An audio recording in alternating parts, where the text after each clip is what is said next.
Nick Tammaro here for the In the Money Media Network. It's Saturday at Belmont, 11 races on tap, including a handful of stakes races.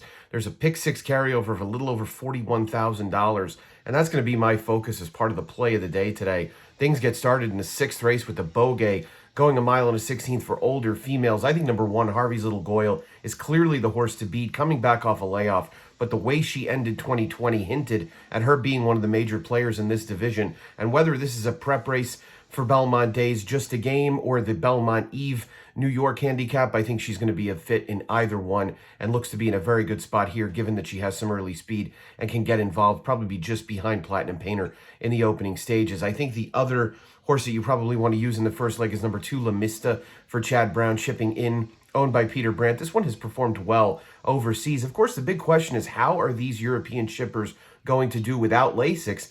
As it was often the case that when they came to America, you wanted to give them a shot because they were getting treated with that medication for the first time. The seventh race is the Vagrancy. I'm going to use three horses: the three, Victim of Love; the five, Honor Way; and the six, Pacific Gale. Pacific Gale might be a horse that you want to press a little bit on extra tickets if you feel strongly. She's in very good form, but I think Victim of Love is the interesting one at the price, given that this is just her second start of 2021, and she didn't have the best of trips in that 2021 unveiling. She did get pinched back a little bit at the start, saved ground pretty well up to that point, but there wasn't much pace to speak of, and I think that definitely worked against her. The eighth race is a super tough and competitive maiden special weight event where I would be sure to use number five, In Italian, number seven, Infinite Potential, and number eight, Palamos. All look like potential win candidates. I also thought the 10, Bonkers, who had a real trouble trip, especially down the stretch last time out, was a candidate to potentially improve for high percentage connections.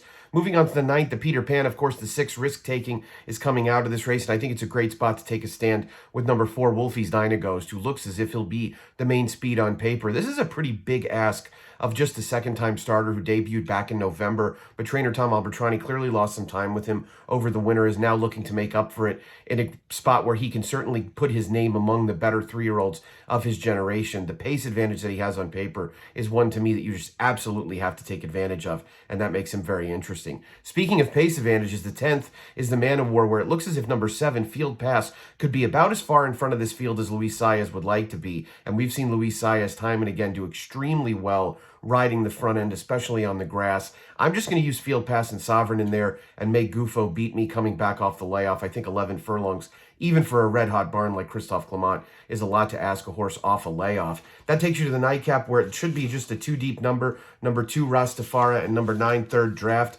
Both come from high-percentage barns and exit good efforts. Rastafara did everything but win in her debut, tracking a solid pace, grabbing command and upper stretch, then getting caught late, of course, by a Christophe Clement trainee in that event. The 9, Third Draft ran very well last time out. Hung a bit late to lose a photo at Keeneland, but is in very good form and looks to be a good fit here. That's the Pick Six sequence. Best of luck with it. My analysis is available on InTheMoneyPodcast.com. Every Naira race card. Best of luck.